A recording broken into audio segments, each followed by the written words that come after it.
বিশ্বের বিভিন্ন দেশের পাশাপাশি বাংলাদেশি পণ্যের উপরও যুক্তরাষ্ট্র যে অতিরিক্ত শুল্ক আরোপ করেছে সেটা প্রত্যাহারের অনুরোধ জানিয়ে মার্কিন প্রেসিডেন্ট ডোনাল্ড ট্রাম্পকে চিঠি দেবেন অন্তর্বর্তী সরকারের প্রধান উপদেষ্টা ডক্টর মোহাম্মদ ইউনূস।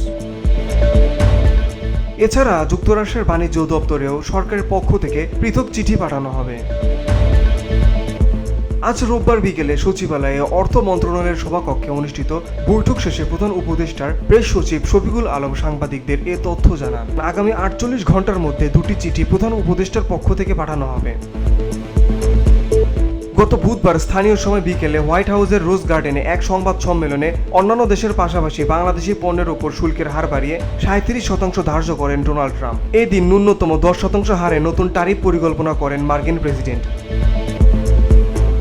আগে দেশটিতে বাংলাদেশের পণ্যের শুল্কের হার ছিল 15%। অতিরিক্ত শুল্কের কারণে দেশের রপ্তানি বাজার বিশেষ করে পোশাক খাতে নেতিবাচক প্রভাব পড়বে বলে ধারণা করছেন অর্থনীতিবিদরা।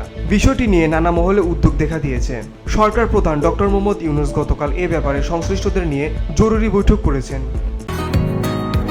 বসুন্ধরা, উত্তরা, বনশ্রী, কুড়িল ও বাড্ডা সহ রাজধানীর বিভিন্ন স্থানে অভিজাত ও অত্যাধুনিক মানের ফ্ল্যাট কেনার এক নির্ভরযোগ্য প্রতিষ্ঠান প্লেজেন্ট প্রপার্টিজ লিমিটেড। তাই আপনার স্বপ্নের আবাসনের জন্য আজই যোগাযোগ করুন। Pleasant properties limited, where destiny matches eventually. সেখানে বাংলাদেশি পণ্যে যুক্তরাষ্ট্রের 37% শুল্ক আরোপের পর অন্তত 30টির বেশি মার্কিন পণ্যের আমদানি শুল্ক পর্যালোচনার উদ্যোগ নিয়েছে সরকার। এর মধ্যে জাতীয় রাজস্ব বোর্ড এনবিআর অন্তত 10টি এবং বাংলাদেশে বিনিয়োগ উন্নয়ন কর্তৃপক্ষ বিটা প্রায় 20টি শুল্কের উপর কর পুনর্বিবেচনার জন্য সুপারিশ করেছে।